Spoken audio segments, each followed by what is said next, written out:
ঠিক কত টাকা হাতে থাকলে একজন ব্যক্তির উপর কোরবানি ওয়াজিব হয়?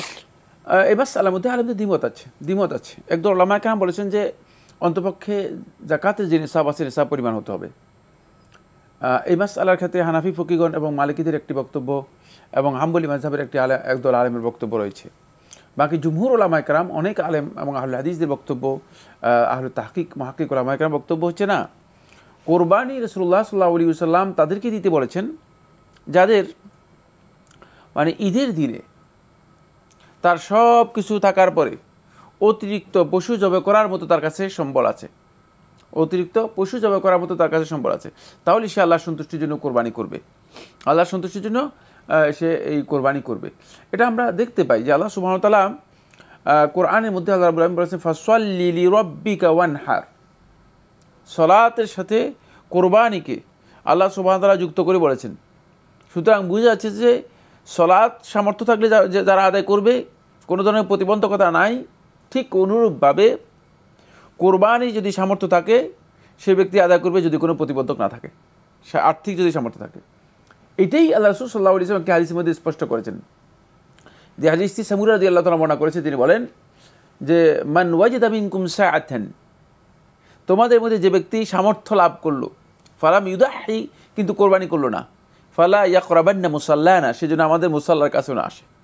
খুব কঠিন কথা। হ্যাঁ, তাহলে এই হাদিস থেকে বোঝা যাচ্ছে শুধুমাত্র সামর্থ্য থাকলেই, ওই দিন কোরবানি করার মতো সামর্থ্য থাকলে, এখানে এই কথা বলা হয়নি, এই হাদিসে স্পষ্ট করে কথা বলা হয়নি যে মান ইমতালাকা মিনকুম অথবা মান মালাকা মিনকুম নিসাবান, তোমাদের মধ্যে যে নিসাব পরিমাণ সম্পদের মালিক হয়েছে, না, এ কথা আল্লাহ রাসূল সাল্লাল্লাহু আলাইহি ওয়াসাল্লাম বলেননি। বরং বলেছেন মান ওয়াজাদা মানে কোনো জিনিস পাওয়া, মানে এটা মানে তাৎক্ষণিকভাবে যদি কেউ পেয়ে যায়, তার কাছে যদি টাকা এসে যায় এবং সেটা সামর্থ্য যদি তার হয়, কোরবানি করার মতো টাকা তার কাছে এসে যায়, তাহলে সে কোরবানি করবে। এবং এটাই বিশুদ্ধ মত। এক্ষেত্রে তার উপর কোরবানি যারা ওয়াজিব বলেছেন তাদের মতে ওয়াজিব হবে, আর যারা কোরবানি সুন্নাহ বলেছেন তাদের মতে সুন্নাহ হবে। তবে এই মাসআলার মধ্যে আলেমদের দ্বিমত আছে।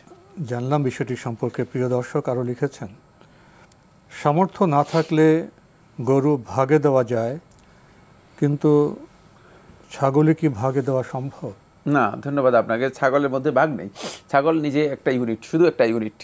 গরুতে রাসূলুল্লাহ সাল্লাল্লাহু আলাইহি ওয়াসাল্লাম, গরু এবং উটে রাসূলুল্লাহ সাল্লাল্লাহু আলাইহি ওয়াসাল্লাম ইউনিট বাড়িয়ে দিয়েছেন। এটা আল্লাহ নবী সাল্লাল্লাহু আলাইহি ওয়াসাল্লাম রুখসত দিয়েছেন। খেয়াল রাখতে হবে, আসলে একটা জান, একটা প্রাণী, তার প্রাণ একটা, সুতরাং আল্লাহর জন্য একটাই উৎসর্গ হচ্ছে। কিন্তু গরু এবং উটের মধ্যে শুধুমাত্র আল্লাহ রাসূল সাল্লাল্লাহু আলাইহি ওয়াসাল্লাম সওয়াবের মধ্যে শেয়ার যাতে করতে পারে, এই জন্য রাসূলুল্লাহ সাল্লাল্লাহু আলাইহি ওয়াসাল্লাম ইউনিট বাড়িয়ে সবাইকে সুযোগ করে দিয়েছেন, সহজ করে দিয়েছেন, সুযোগ করে দিয়েছেন। কিন্তু আসল যেই বক্তব্য সেটা হচ্ছে আল্লাহর জন্য যদি কেউ জবে করে থাকেন, সে একটা ইউনিট পরিপূর্ণরূপে জবে করাটাই হচ্ছে সুন্নাহ, একটা প্রাণ। সেক্ষেত্রে ছাগল এটা একটা ইউনিট, এখানে কোনোভাবেই শেয়ার করার সুযোগ নেই, 2 জন 3 জন জায়েজ নেই। তবে একটি ছাগলে একটা পুরো পরিবারের পক্ষ থেকে কোরবানি বৈধ, মানে পরিবারের পক্ষ থেকে কোরবানি বৈধ। যেমন পরিবারের মধ্যে 4 জন সদস্য আছে, ছেলে মেয়ে 3 জন, স্ত্রী, তারপরে নিজে, এই সকলের পক্ষ থেকে যদি একটা ছাগল জবে করেন তাহলে কোরবানি হয়ে যাবে।